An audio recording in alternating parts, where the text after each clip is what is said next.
So Jason Hardrath, you may have heard of him before, but from 2018 to 2021, he went on a mission to become the very first person to hold 100 FKTs, which are known as the fastest known times. And so one of these FKTs actually includes all of Washington's 100 highest peaks, also known as the Bulgers, which I used to live in the PNW.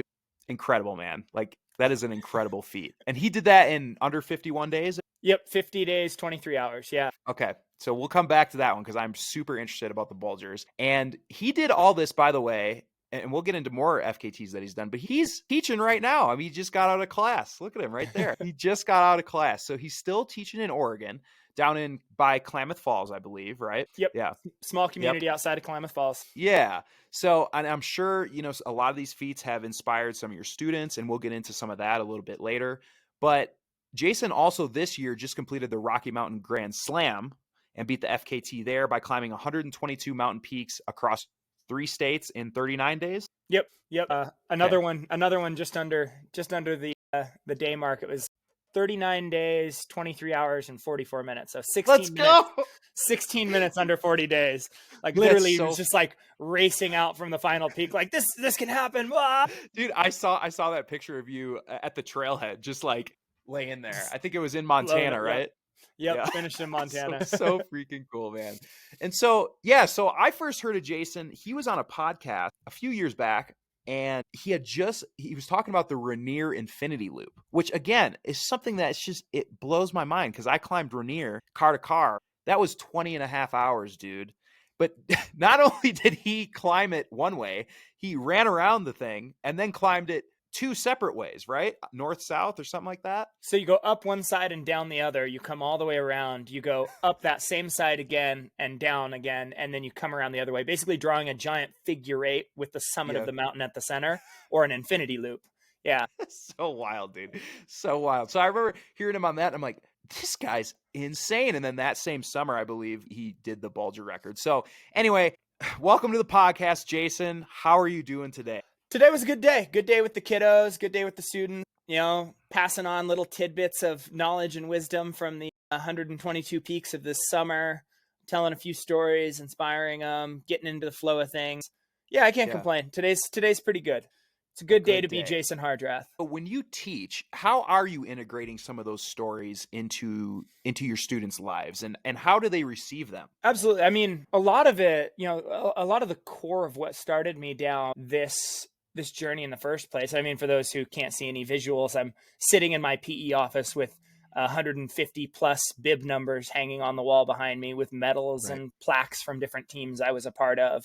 And those are hanging in my PE office here at the school. So they've started many a conversation with students about making decisions and dedication and training and living a life worth living. So it comes through in all sorts of ways, both in the classroom and out the classroom. I think one of the things I love about it is I feel like you can only truly teach what you become, because in a way you have to become a role model of what it is you care to show a person and teach a person. Yes. And that authenticity, where when we dig into something difficult, we dig into a challenge, we do an undertaking that maybe with, you know, a teacher that really didn't care, it would be like, well, this is dumb. I don't want to do it because you don't care about it. And the teacher's response would be like, well, you just have to do it because I said so. Or, well, fine, we won't do it because it doesn't matter.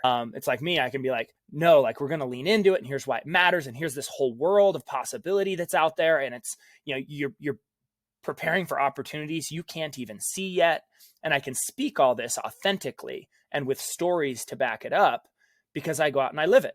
And it's not some distant, you know, has-been story from my golden years. It's like, yeah, this summer, here's the newspaper article that just got published about it. Mm-hmm. I love making sure that the local paper runs a little article for my students to see it, because it means so much to them. It means the world, because they want the adults in their lives to be living out these wild dreams and making stuff happen, and that you know, pursuing goals is possible, and to be able to sort of embody that and then have that be integrated in both personal ways, you know, person to person with a student that's drawn to a certain thing in a certain moment, and I can have that teachable moment off to the side with, and just in the general flow of like what I introduced the students to. I fundraised for a 40-foot wide, 12-foot high rock wall to be put in my gym. So it's like every kid that comes through my elementary PE program spends years getting used to climbing on an indoor wall. And that means, you know, as an adult, like maybe they have a whole middle season of life where they don't get to like have the reins of their own life and choose something like that, but they bump into it later as an adult and they can go, oh, I used to love that as a kid. I could do that. And I still remember early in my teaching career, I was probably 22, 23 years old, second, third year teacher. And some perfectly healthy adults were at Smith Rock, which, for those who don't know, it's like the birthplace of sport climbing in North America. It's like one of the most famed North American rock climbing sites. And these people clearly didn't know that. They stepped out, but they were perfectly healthy and fit looking, not like something was horribly wrong with them or they had really let themselves go. And they like were astounded at these rock climbers climbing on the rocks, just wow, and all this conversation around just amazement. And at the end of all the amazement, they finished with, oh, I could never do that. And that just hit me like a brick in the chest. It was just like, oh, why was that their final answer? It's like there's not anything holding them back. Like they could go hire a guide or an instructor or take a course and be doing this tomorrow. But instead their response was, I could never. And it just struck me in the moment. It's like, it's because they didn't have a positive anchoring memory with it as a kid or anything similar. So it just seems so foreign and so scary that their answer was, yeah, that whole realm of human endeavor is off limits to me. It's scary. I couldn't do it. And I'm like, okay, my new goal as a teacher is to give kids these foundational experiences and a meaningful narrative around these pursuits of differing interests so that when they step into adult life, they can recall a fond memory. Like we have skateboards in my classroom now, bikes in my classroom. We do the rock wall, like all this different stuff. So whatever they bump into as an adult, my thought is like, they'll be able to go, I could do that. Like I could pick that back up. I used to enjoy that instead of, oh, I could never. That's too scary. That's too dangerous. And that's kind of like my low key mission in how I run my classroom.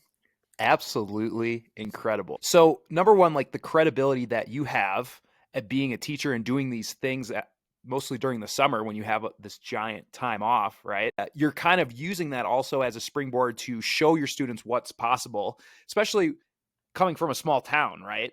They might think that it's not possible, but when they see it face to face, they come face to face with it with their gym teacher, their PE teacher, right? Now it all of a sudden becomes tangible and real. Yep. Yeah, when you're talking about these rock climbers, you don't want your students to grow up to be like that. So you're like, I'm going to anchor these memories into them and make sure that they know that they can do this too. Bingo. Yeah, no, that sense of empowerment that they have that positive memory to call on when they bump into it later in life, for sure. That's, to me, I think that's so key for how we process. Like, we can all think of stuff in our own adult life where something that's foreign to us seems really scary and so unknown and we hesitate to step into it, or stuff where we had lots of foundational experiences as a kid. We're just like, oh, of course I can do that. That's not nothing. That's important. And so, I pay attention to that. That's one of the things I focus on. Extremely, extremely inspiring. So would you say your students are part of a motivation for doing some of these bigger objectives, or what is your why around some of that? Oh, absolutely. I mean, I can talk about this for hours. A big part of my why, I mean, obviously there's the car accident portion of my story where I got ejected from the vehicle. And anytime something traumatic happens like that, especially when people tell you, yeah, you're done being adventurous, you're done being athletic, you're done, that part of your life's over. There's this sort of personal gauntlet of reclaiming personal power, reclaiming that like I am in charge of what is or isn't in my life. I'm going to be unrelenting until I'm back to doing some version of what I love. So there was this personal gauntlet, especially early on coming out of that car accident in 2015. And then obviously, like I mentioned, all the bib numbers and medals on the wall behind me, that was in my younger life before the car accident. A lot of that self-testing, self-growth, what's possible for me. And I think that's an important exploration for all of us to go through, because if you don't go out and like test your own limits, both physically and in the sense of like, you question what could be possible within reality for like, what are the edges of myself? Like just how much can I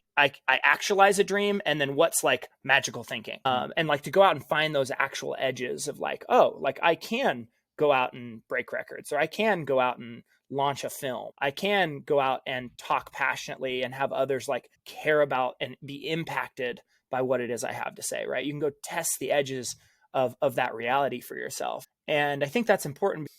How are you going to turn around and help people and lift people and encourage other people into what's possible for them if you've never remotely tested your own possibilities? You're going to sell them short because you've sold yourself short. You don't know any better.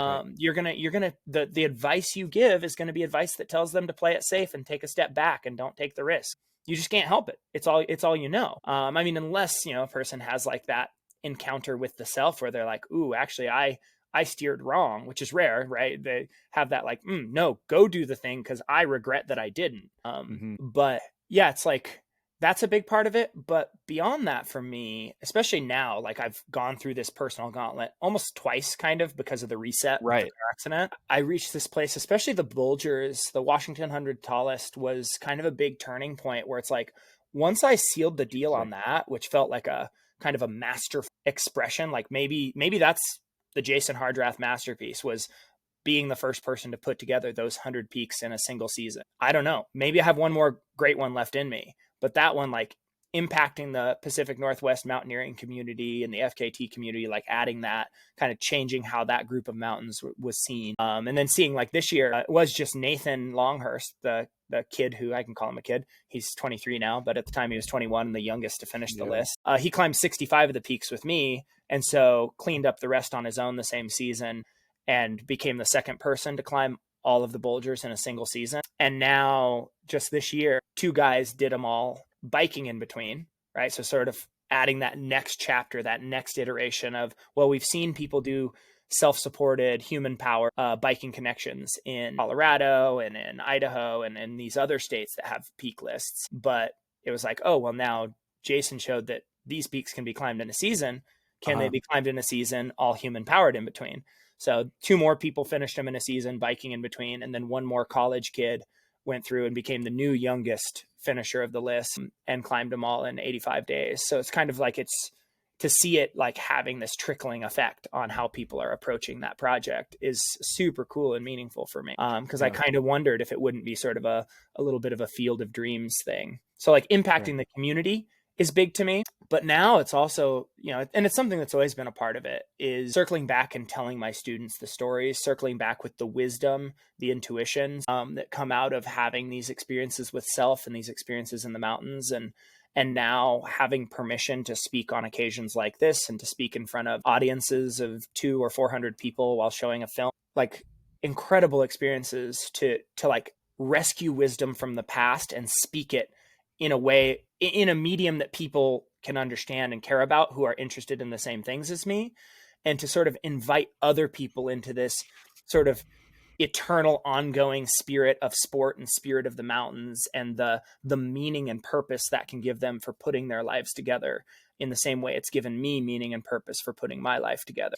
And it's like, that to me is the real reason. It's like doing the Rocky Mountain Grand Slam project at this point in my career, at this point in my life. Like, of course it was cool. It was an amazing experience. I love being out in the mountains. I love being in nature. I love testing myself physically and battling with the struggles, and finding out the kind of, man I am inside. Like, I love that testing, but I knew all along that I'm doing it. I do so that I can teach. I become so that I can inspire, and I aim high so that I can lift others. Like, I already knew what really mattered about this project is the conversations I have after the project, who I help with the fact that I've done the project. So my why is tied up a lot in these teachable moments, in these conversations, and what good does it have for the other humans around me? Because I can imagine much worse versions of Jason Hardrath that could have come into existence. Jason Hardrath that spiraled with drugs and alcohol, who were, negative and downtrodden and pissed off at the world and ready to hurt and hate on others. Like, I can imagine that guy. Like, he could have absolutely come to exist. It's inside me for sure. But because I found this thing that was meaningful, that I got to chase, that I got to express myself through, that I got to find meaning, that I got to have some importance and some value to the people around me because I pursued it as passionately as I have. It's like, man, that's put me in a really good place in life where I care to keep myself together in a way that's good for the people around. And it's like, I want to hand that off to the other, some future Jason Hardrath, that if they don't find a similar thing for themselves, they're going to spiral and struggle. And I think that is, it's one of the most important things we can do in our lives, is turning what we've done and how we've lived into something useful for those who come next, and something useful for those alongside us. And yeah, that's a big part. That's a big part of my why now. Wow. Well, first of all, this has already been the easiest podcast to do because you give the best answer. I've asked like two questions, and like these have been awesome answers, dude. So thanks for making me look good too. Just kidding. No, this is great. So what's really funny, man, is when you were talking about that, and you're basically saying like, when you're in here teaching these students lessons, you have to have walked that lesson in order to teach it, essentially, right? You're not just that teacher that can beat their ass in badminton, right? So for whatever reason, it's always the teachers that are always just killers at badminton. I don't know what it is about it, man. I may or But may you're not not. be that guy as well. Yeah, okay, okay. There you go. There you go. But what I'm saying is, you're not. You're not just that guy. You also have this huge life outside of the school as well. And when I was working parole and probation, and I was teaching folks there how to integrate back into society, and I was seeing kind of coworkers that were still involved in a lot of alcohol. That was their coping mechanism. But then they're telling our probation and parolees they can't drink alcohol, and this is why. And I'm like watching that, and I'm like, dude, you don't even like, it wasn't legit to me, which is what a big reason why I stopped partaking in that type of stuff. So I understand that completely, like walking the walk. You touched on it briefly, but you push yourself out there in the mountains, and you're kind of trying to find that edge. Do you feel like you found that edge, or do you feel like you're still searching for that? Is that like a lifelong thing? I think vision quests are important at all seasons of life. I think revisiting places of deep testing, deep suffering, frontier adventures for our own interests and skill sets that we've accumulated, I think they'll continue to be a part of my life. I do, like I mentioned earlier, I do want the contribution when all things are weighed, like the significance of the project to me and the difficulty of the project, the way it was sort of this perfect expression of all these skill sets I'd accumulated in the 99 previous FKT records that I'd broken. I just wonder if that wasn't sort of a masterpiece work, a masterwork in the quiver, in the portfolio of Jason Hardrath. I mean, I think I'll continue reflecting on just how meaningful and important, and continue to see that through different lenses for the rest of my life. So I don't know. I absolutely think I'm going to keep finding edges to test myself on. I guess it's just a questioning of like, will anything be quite like that was again? And I don't know. I think also what I was mentioning is there's this like turning of the chapter where within each adventure now, I also notice myself wanting to be the teacher, in the sense that it's like, okay, I'm this experienced adventurer. I've done international trips, climbed international peaks, set FKTs overseas. I've done all across domestically here in the States on every kind of terrain. I've done these speed records. Like, I want to invite other young athletes that maybe certain aspects of their skill set is just enough lacking that they don't have the confidence to launch into it themselves, or maybe they've never traveled internationally or don't quite have the budget for it or whatever. I want to like build out a grand adventure that for me still seems epic. Maybe it's not Bulgers where I'd be like worried about the other person not making it if they're not, completely on my level, but a situation where it's like still fairly high stakes, like a very real endeavor, a very real pursuit, but then inviting someone into the experience with me in hopes that they have a transformative experience and like live a very different life and have a very different sense of self and belief in what they can do going forward. And to do that for another person that's like already kind of up on this leading edge of what they're doing, what they're aiming at. That seems way more meaningful and important than just going out and searching for my own next like proving grounds. So yeah, maybe that's just the nature of when you've sought something so hard, when you've pursued it with such dedication, you finally like manifest the thing. You're kind of like, well, now I want this experience to happen for others. Like, I want others to get to have this journey and to feel like I feel about the world and about life and about the importance of helping people. I think completing that project made me a more generous person, because it's like I went to battle and found what I was made of. And now it's like, well, I don't need to waste so much time and attention trying to figure out what I'm made of. It's like, now I can just be like, well, here's how I can show up for others. And if stuff starts to go sideways while we're in a very situation, I know I can manage me and help you. And so I feel safe stepping into these extreme situations and creating these, amazing adventure experiences because I've like walked that road myself.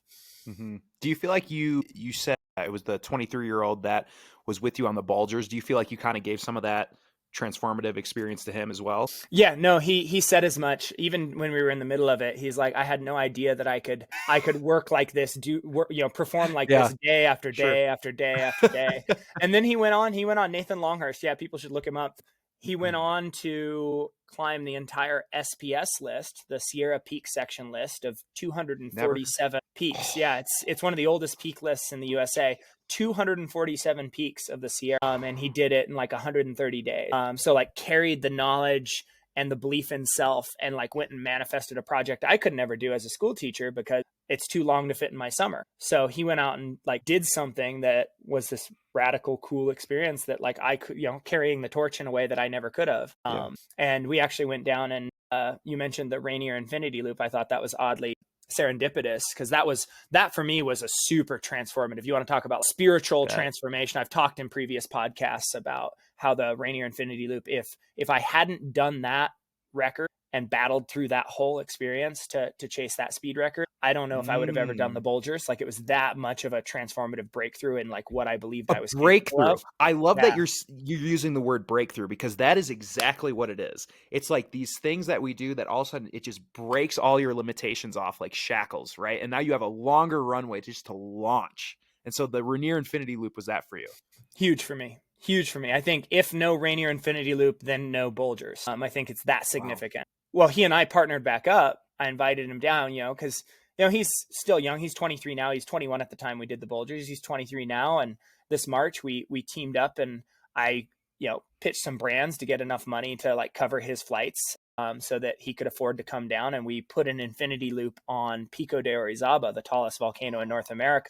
And we're actually going to be launching a film here soon about it. October 1st, we're going to launch a film about establishing the first international infinity loop on a peak over 18,000 feet tall, which was just a wild experience full of hate and sickness and struggle and team dynamic. Him being 23 and at the peak of his conditioning that he's ever been in life, and still seeking that big like breakthrough experience, and me like struggling with hate and having had some recent health issues and not quite feeling right coming into it. And then just the way the human friction developed over the course of that effort together, because of those different places of our two, for lack of a better term, our two characters at that moment in time. And I think it tells a pretty meaningful story. Stuff we all struggle with, right? Like how do we be a part of high functioning teams? How do we step into the unknown and believe in each other? And how do you navigate those difficult decisions when what's the right call here? Is the right call to tell someone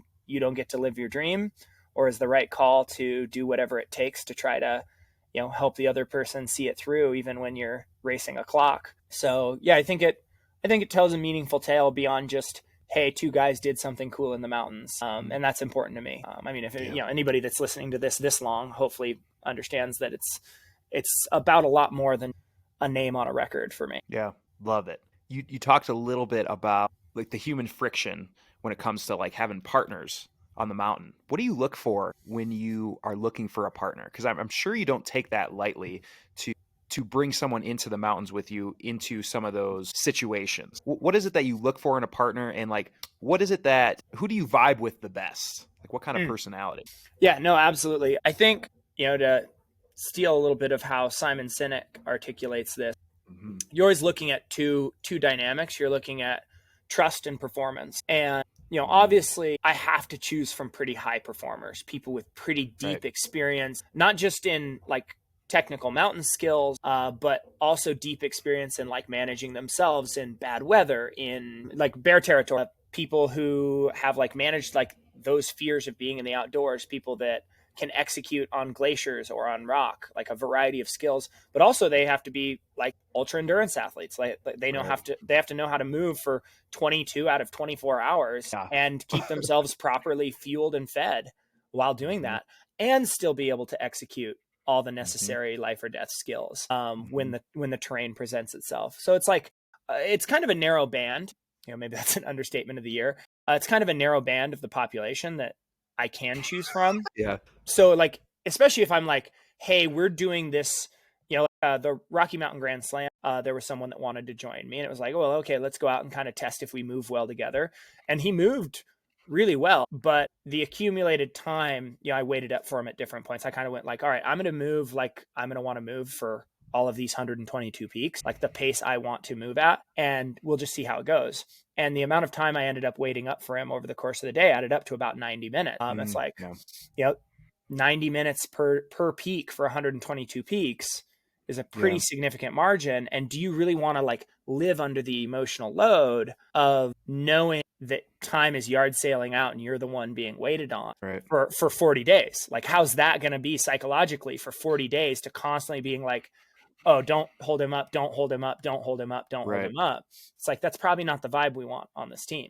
And he came to the same conclusion himself. He's like, yeah, it doesn't feel like I'm quite in a place where I'm ready to do this, especially for this long of time. If it was like 5 days or something, like we could gut it out. And I'm like, I totally agree. We should do something in the future together, because this is close enough that on a shorter endeavor, it would make sense. But for something this serious and this long, it doesn't quite match up enough. Like, you're a great guy, you're amazing in the mountains, but it's just not quite the right fit. And so we said no to it. And so it's like, there's that performance aspect, especially if it's a pretty narrow band, if like we're supposed to perform as equals.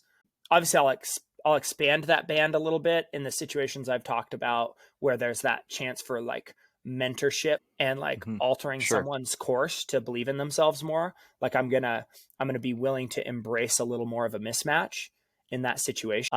Because the whole point is that they get to have a breakthrough in a context where it's meaningful, like a whole new anchoring memory for themselves of what they can do. On the trust side of stuff, it's people who've put themselves together, value the people around them, to value the experience, people who are like growth mindset, growth oriented, not achievement oriented. Like, if all the person can talk about is like how cool they are and what they've done and how accomplished they are and how they're, a badass, it's like, would I really want to sit in the mountains for, 30 hours and listen to this? How is the conversation different with those types of people, like achievement versus growth-minded people? So the growth-minded people are talking about what they're trying to learn. They're talking what they're interested and passionate about. They're talking about things excitedly. They're sort of open to new ideas. They're looking for experience and sharing it with others. The more achievement-oriented people, it's kind of like, look at my resume. Here's why I'm stronger than so-and-so. Here's why I'm better than so-and-so. So-and-so sucks because, and yeah, it's just when the going gets rough, what I've found is the people who come unglued emotionally in that time because stuff isn't going their way and stuff isn't going right and things are kind of, like things are coming unglued, is those people that want it to be this perfect, like, look at what I did. They can't manage the moments where it's not going to turn, where it looks like it's not going to turn into a, hey, look what I did, when the going gets tough and you start to suffer. They fold. And the people who are looking for growth, they're looking for a personal challenge, they're looking for an experience with other people, like they want to lean into the I was just going to say real. They want to, because that's the whole point. They're there is like, oh, we're going to our edges. Like, guess what? We found our edges. This is why we're here. As opposed to, oh, this was supposed to be like another tick list for the resume that I could brag about. Like, it's just a different mindset, and it leads to different behaviors in the moments that matter. And so I just don't have interest in people. Plus it's like, I don't know, maybe like some other people, I just don't enjoy being in the room with those people that much. That's how they see their world. Again, like if it works for them, like great. Like I don't want to bash on them, but as far as who I'm going to invite to go spend multiple hours in the mountains, I'm going to aim for the people that like just want to embrace the experience. Oh man, you articulated that so well. I've never thought of it that way, but you're totally right. I love how you said lean into those edge experiences.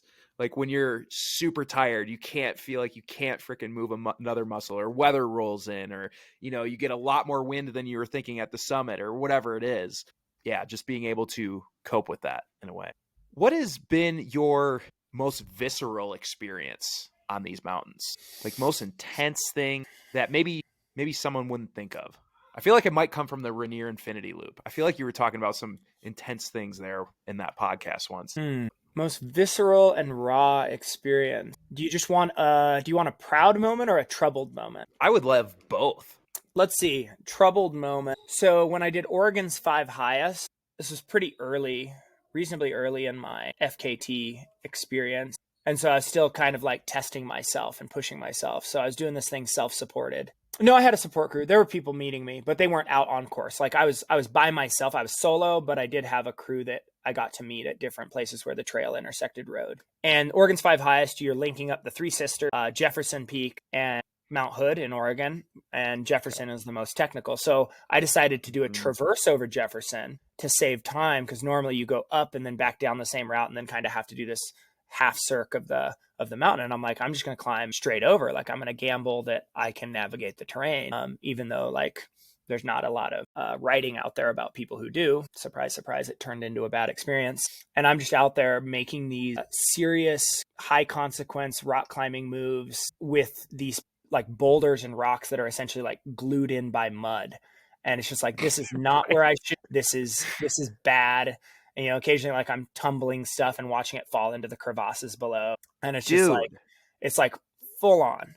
And it's like every movement is just meticulous. And like your life depends on how you balance every little bit of your weight. And it was just hours of it. And I just remember being in that moment. It takes a lot to move me from being in type 2 fun. Like I can be in the world of suffering. I can be bonked, dehydrated. Right. It can be hot out and I can just be like, this is sick. I'm glad to be here. But that moment of being in that just absolute maxed out alarm systems, like every little movement matters so meticulously in such dangerous terrain that was just such complete shit that, yeah, that pushed me over that edge. That was on the border of misadventure for sure. And it's something I look back on and it's be like, don't put yourself in situations like that again. Like when it feels wrong, you turn around and you go ahead and eat the time and you go back and you do it the safer way. But yeah, down climbing that kind of northeast aspect, Jefferson was just, whew, man, like you want to talk about just like, I broke down in tears just a couple of times thinking like,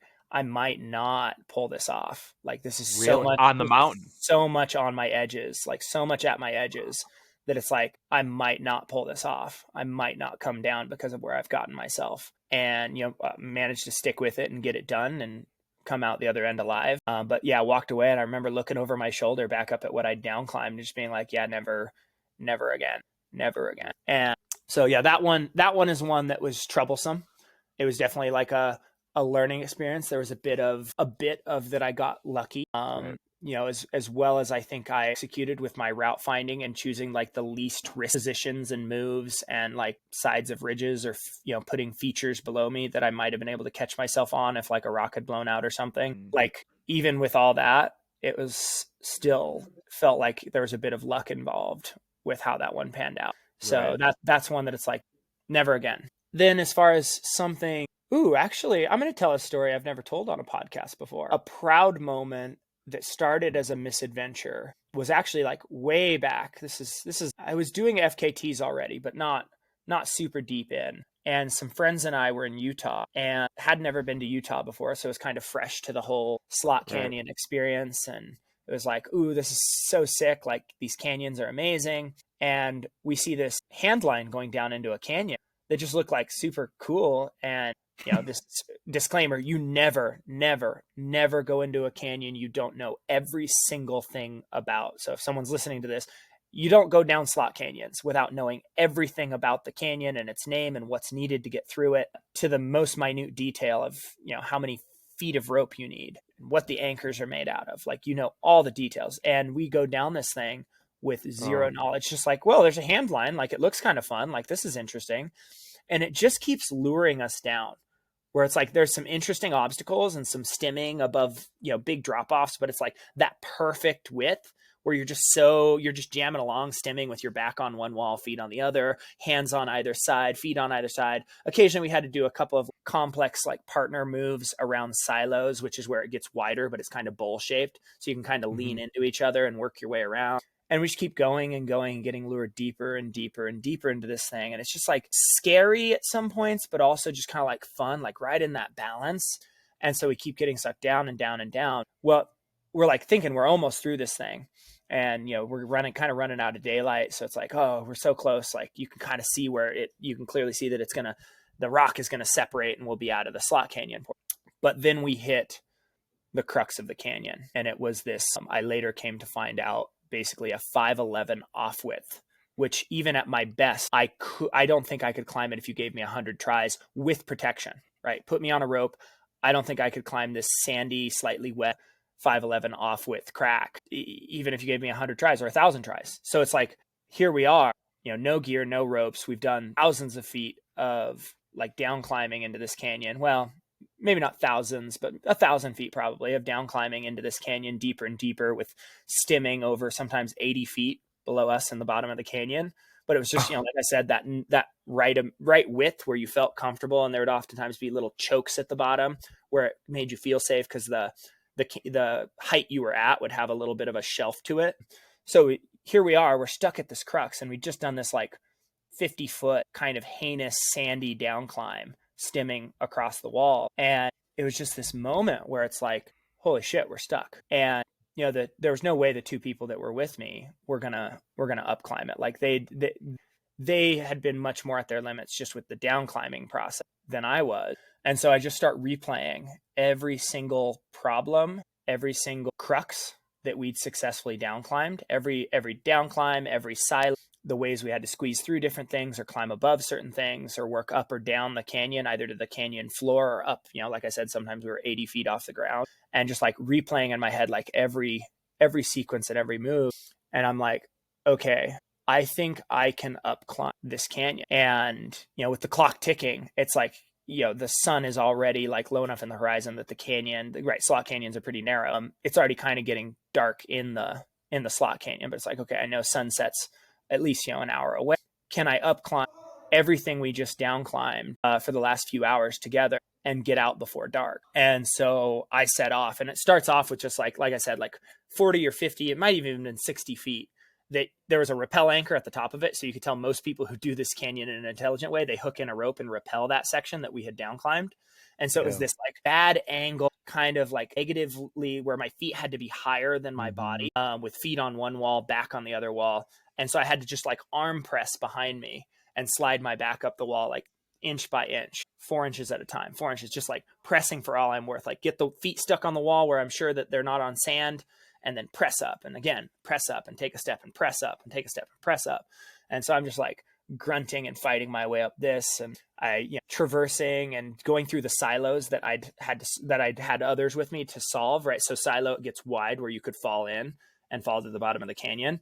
And so having to work across those silos by just like extending my body super sideways, not completely perpendicular, but like quite off angle with hands on one side and feet extended to the other side. And I'm up climbing, and I get to this one point that we'd easily slid down, because it was sort of like you just would sort of get yourself wedged in and then exhale and release your pressure on the walls a bit. And it was sandy. And so you could just kind of slide down it like a fireman slides down a pole. So just kind of slither your way down. And I get back to this, and luckily it's at the bottom of the canyon, this kind of crux on the way out. And I'm bypassing a ton of stuff, the other cruxes and other problems. But basically it's an off width going the other way, where I have to like figure out how to wedge my body into this sandy crack, this odd angle, and like arm bar on one side, and like kind of create a leg bar below to like get friction with my heel and my knee, and just like grinding my skin into the rock. And I fall out, and I try again, and I fall out, and I try again, and I fall to the sand. I think I made it as high as like 10 feet up this 20-foot climb and pop out and fall all the way to the sand at the bottom. Luckily it was like soft sand, so I'm like, okay, each of these times. But I'm like, man, I'm burning through a lot of energy. I'm at the edge of daylight. Like it's getting pretty seriously dark in the canyon now. And I just kind of go, okay, like this is every athletic thing I've done in my life pales in comparison to this moment. Like this is the real moment. I am trying to save my friends' lives, because there's no promise anybody walks by here tomorrow or the next day. This is the do or die right here. And so I peel my shirt off, because like I'm like, okay, maybe if I can feel the rock like digging into my skin, I can get just that little bit more friction and a little bit more rock feel and actually get up this thing. And so like I peel my shirt off and like just grind my skin into the rock as I like slither my way up this sandy off width, and just like pressing for all I'm worth into my feet and my knees and my body, and wedging my arms. And, I finally pull through the top, and just like the skin is just ripped off like half of my back, like just kind of like down to like red, raw, bloody skin, and, rip my shorts open, and, still have a bit of canyon left, but it's like, I knew that was like the final, this is the move that matters. And so at this point, I'm just exhausted out of my mind because I'd already run like 11 miles that morning, doing like an easy slot canyon loop that I did research. And we'd been out there for so many hours, and I like hadn't really brought water or snacks with me. So I'm like bonking out of my mind. It's getting dark. And so I just like bounce my way. I can remember just like being sort of helpless to not just bounce off the walls of the canyon and like rub my shoulders raw, like leaning against it, because I was just so like exhausted and out of gas after having just ground my way up that final crux and everything that came before it. And I pull up that final fixed line, kind of cursing at it, that final fixed line that had lured us down into this canyon, and it's pitch black at this point. And so I know I'd recalled that this giant sandstone monolith that we'd walked up, there were some cliffs. So it's pitch black, like no moon. I think there were stars out, if I remember right, but not enough to make much, like there wasn't enough light to really tell, like, is that a drop off in front of me, or is that like the path? So I like picked up handfuls of rocks and just would like toss them out in front of me and listen to them bounce down the slab because it was an angle. So I just listened to them bounce, and then I'd toss one and toss another. Oh, no, don't go there. That's a drop off. So I just kind of like work my way down with like radar by throwing pebbles in the dark, and finally get all the way out to flat ground and go get help. And luckily there's some people who are willing to drive me out to get service, to call search and rescue. And it ends up being a whole operation to get my friends out.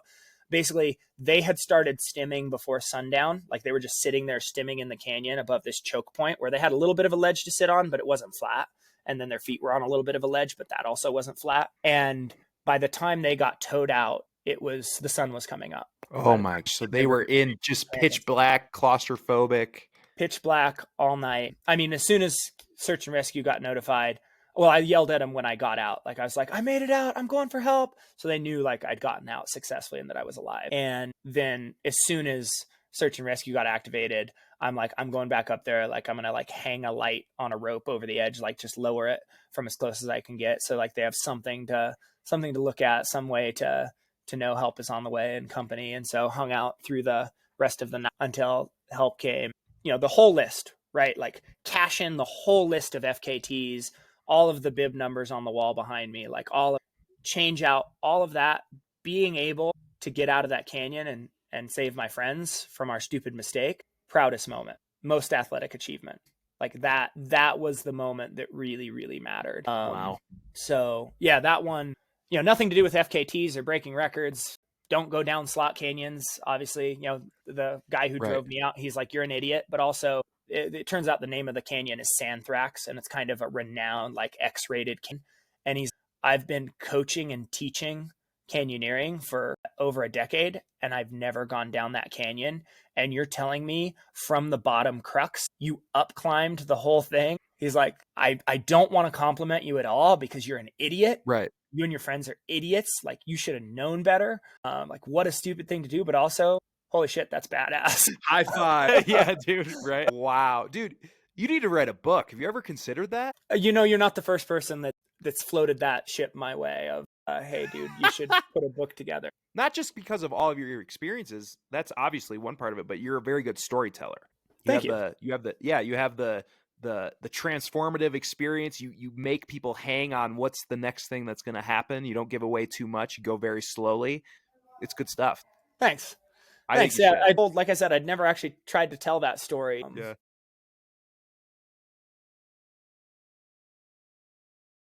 Yeah, no, you crushed that, dude. I thoroughly enjoyed it. Well, let's see. What else do I have here? Dude, I have so many like things that we haven't even touched on. We're already at an hour, and I don't want to take up too much of your time. We can always do a part 2. There is a couple things that I wanted to touch on before we ended, and then I have a couple Instagram questions as well from when I asked people, my followers, to get some questions. So I guess one of my questions for you is, you had that giant car accident, and how old were you at that time? Would have been 25 and a half. Yeah, basically just about 25 and a half years old. 25 and a half. I hang out with kids. You have to let me count the halves. Yeah, absolutely. I love that. Now, and that was, you were kind of knee deep into, you did like Ironmans, if I remember correctly, Ironmans and things like that. And was that prior to this? Yep. So still? prior to the car accident, I was very into Ironman. I was running marathons, running a few ultras, but my primary focus was I'd qualified for a couple half Ironman world championships between when I started training for them in 2012 after I got out of college and 2014, turn of 2015. Like had a really great 2014 season at the 70.3 Ironman level, half Ironman. Qualified for a couple world championships there and was just like rounding the corner where I had this insane winter of training. I put in like 100 plus training hours just in February of 2015 alone. Just like workouts going great, feeling invincible, feeling on a whole nother level, able to rip off like 130, 140-mile bike rides and then go for a run and just be like, well, cool, I feel great. It's like, this is the year. Like 2015 is the year. Like I'm going to sign up for some full Ironmans and take them seriously, like actually race them, not just finish. I'd finished a couple, but I'd never been able to race where it's like I'm truly racing all the way through to the line. And it's like, this is the year. I'm going to be on that level this year. I could like feel it. I could sense it. Like I could see it in the numbers. And yeah, I went on a 140-mile bike ride there that first Sunday of May. And that Wednesday, I couldn't get my own drink of water. So that's what I wanted to ask you about. So as athletes, and especially endurance athletes, I know in myself, I am 100% addicted to endorphins. If I don't get my endorphin fix every day in some way, it can be a recovery workout or whatever, but if I don't get it in some way, I'm crabby. I'm moody, I'm crabby, and I'm just not fun to be around. So when you had that accident and you're coming off of these huge mileage weeks and everything, and now, I mean, you're in a hospital bed. How did you cope with that? Like, because I believe for me, like doing exercise and things like that, that's how I help my mental health every day, right? You take that away, and I've been injured, not like that, but I've been injured where I can't do the things I want to do, and I get like pretty depressed from it. What was that like for you, and what did you find as an alternative coping skill during that time? Yeah, no, absolutely. I was 100% the same way at that age. It was like all my friend groups were swim friends, bike friends, run friends. All my coping mechanisms were like, get pissed off, go on a tempo run, run hard till you can't run hard anymore. And then simultaneously, you can't be angry anymore. So like my coping mechanisms were built around physical movement. And so I totally get that and feel that. And then also like just the general agitation and malaise from even just taking like tapering, right? It was difficult back then to execute a proper taper and not do something stupid because I couldn't sit still. Like that was all very, very real. And so yeah, going from, I think it was a mindset shift, going from like carrying the difficult burden of full-time teaching and training as if I was a professional Ironman athlete. How do I walk through this challenge and setback, not just successfully, but as the man I care to be, in accordance with my values, with hope and belief and optimism and a forward aim like I've always had, believing that I can go out and do big things, that I'll get back to it. And so a lot of the mindset was like what my mind was focused on was, how is my headspace? How am I managing my headspace? How am I thinking about this in this moment? Like sort of that self-check, that metacognition. Like a huge amount of my effort was just constantly double checking myself and thinking about how I was thinking, and like catching myself getting caught in negative loops and spiraling emotionally, spiraling into depression or doubt or whatever it may be, and like catching that and going, nope, like this is what we're focused on, this little thing. Do this little task. And I mean, very quickly after they released me from the hospital, I would get like, at first when my girlfriend was still with me, actually that's something I don't talk about much, my significant other at the time, who had been together for about 5 years, also ended up getting into the graduate program that we'd always talked about. You know, if she got into it, like that was probably an okay reason, because it's like I didn't want to go live there. It was overseas. I was like, I don't really want to go live there. I really am plugged in here. Like if this happens, it's totally okay if we go our separate ways, because we're young and we shouldn't hold each other back, and shouldn't, you know, we're not in a place where giving up manifesting your dreams seems like the right decision. And we kind of had that agreement. But then she got into the program like as I'm still laid up in the chair, you know, and not able to move. And so eventually I was like hobbling my own ass around on crutches when I shouldn't have been, with 9 broken ribs, 2 fractures in my shoulder, and a completely shredded ACL and LCL that had to be surgically replaced, and among other things. But I would go to the pool. I would hobble my broken ass out to little truck that I had at the time and drive to the pool. And even with the broken ribs crackling as I would pull with my right arm, I would swim more miles than I did even when I was training for Ironman, just to keep some form of fitness, just to like find a way to fight the malaise, to feel a sense of power and growth and purpose, something I could still go out and do. And it's like ribs are going to heal anyways. It's like we breathe on them when they're in my head. I'm like, how much more is it? Sure, maybe it'll slow down the healing by 2 weeks and I'll have painful ribs for 2 extra weeks, but I get to swim and stay fit in some way.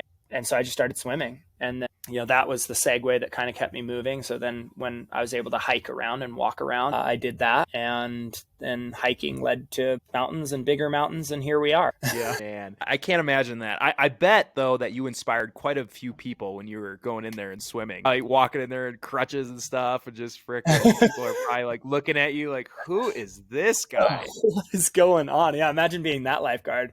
This guy comes in, no kidding, beat to heck, and like pulls this giant plastic booty over his whole like knee surgery and all that, and just gets in the pool, and you're like, he's still swimming. Yeah, it's been 90 minutes. He's still swimming. I know, dude. Yeah. Oh, I guarantee you're swimming better than I can right now, dude. Oh my God, I've been trying to learn. That's another level. That's another frontier for me.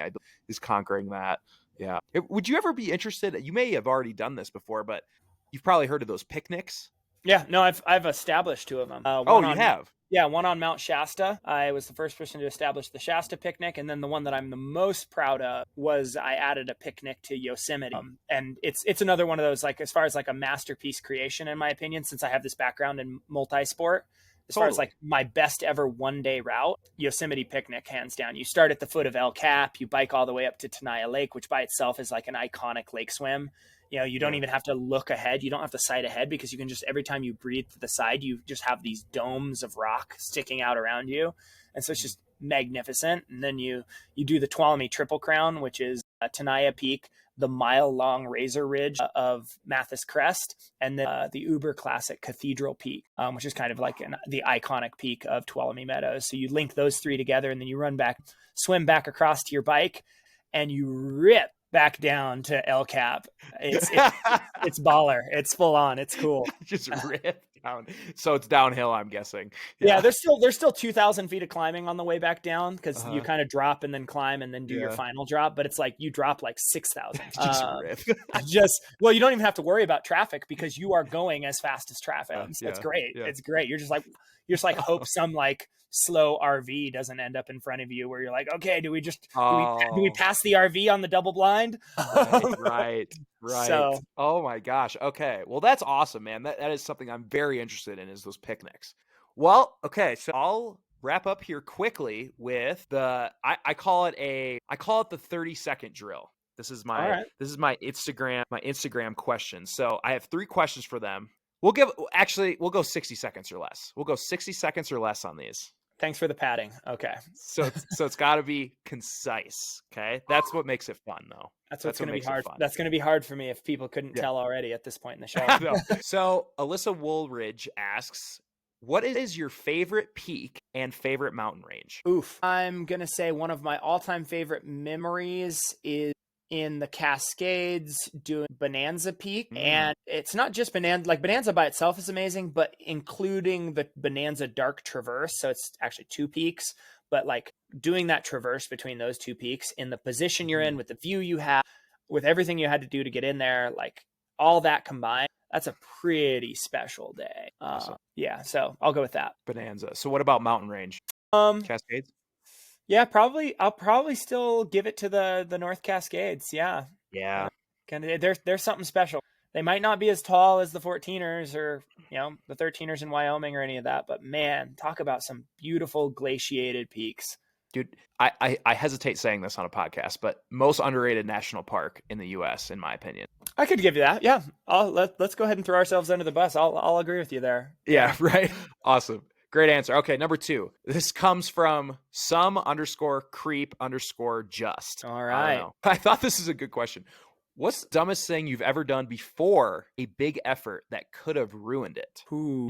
This is a good question. I'm gonna go super old school here. For my whole life, I've had an iron gut, and in high school, like obviously, it's easy to do dumb things.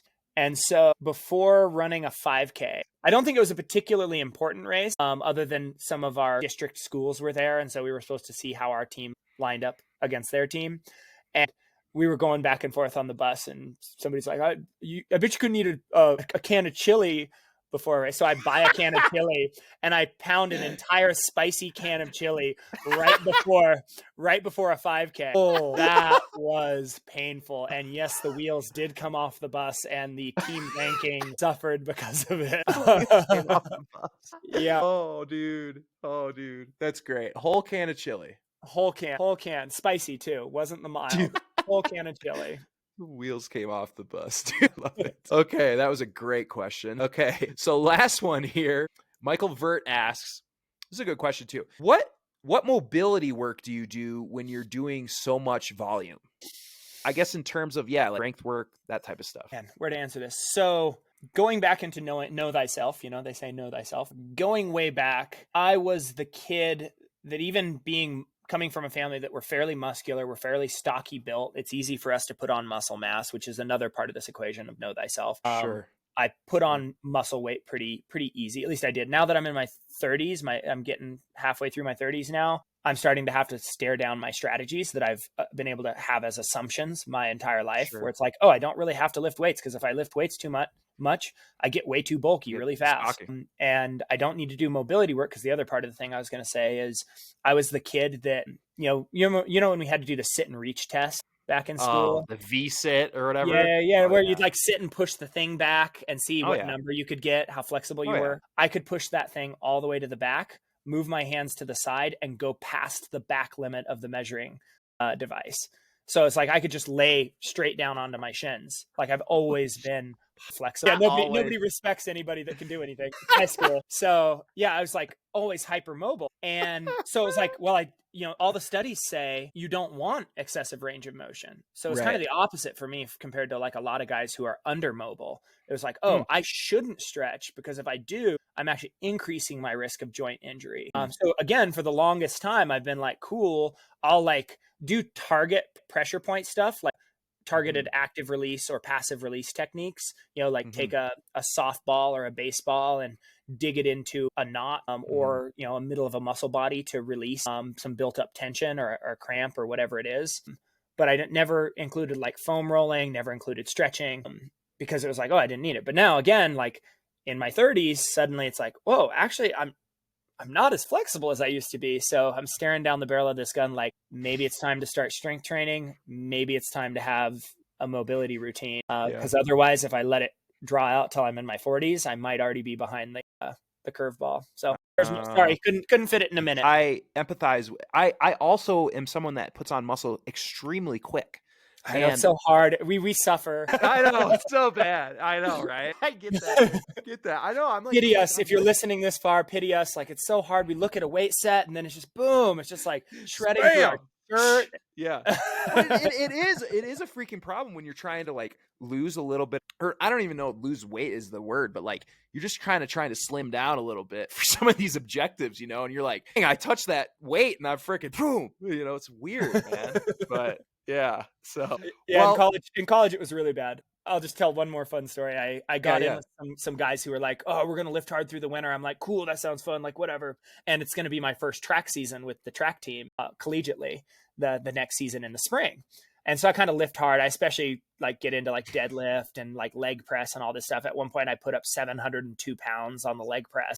And so anyways, roll into day one and I'm sitting with the other distance runners, right? And you know what collegiate distance runners look like. So there's this guy with fucking chiseled quads, just the size of trees, sitting next to all these like 6'2", 235 pound distance runners. And the coach like looks at me and goes, you sitting in the right place, son? I'm just like, oh man, I screwed up. You should be outside linebacker over there. Freaking yeah, dude. No, I'm the same way, bro. I got the big quads, same thing, man. And you know what I think it helps us with though? Well, obviously it helps you with a bunch of things, but you know what it helps me with? I feel like is the downhill. Having muscular quads, I feel like I am above average going downhill for whatever reason. And I don't know if it's because of the impact maybe is absorbed more by the muscle. I'm not sure, but that's what I've seen running with people.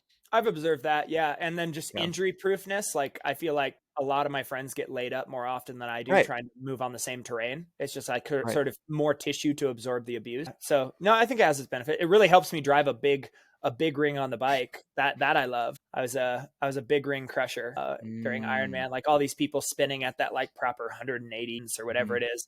Meanwhile, I'm over there just like ripping at 40 revolutions per minute, and the big ring just. Bro, I love it. Oh my gosh. Well, this has been so fun, dude. First of all, I want to put a comma in this podcast because I want to have you on again. I have so many questions that we didn't even get to still, but I don't want to take up too much of your time. Where can people find what you're going to be up to next? I'm going to be posting a lot of stuff on Instagram coming up about the Pico de Orizaba Infinity Loop. The film we're releasing called Journey to Mm, Infinity. It's the perfect second chapter to Journey to 100, which is about climbing the love Washington's it. 100 tallest peaks. So we'll be releasing that October 1st. So people should follow me at Jason Hardrath on Instagram. I'm going to be releasing that with a filmmaker named Kevin Issa. So yeah, they can find the information they need there. There you go. Yeah. You can also email me the old fashioned way. I have a website, jasonhardrath.com. Just send me an email if you don't like social media. I enjoy answering questions about mountains and records and FKTs and just about Yeah. any adventure you can think of.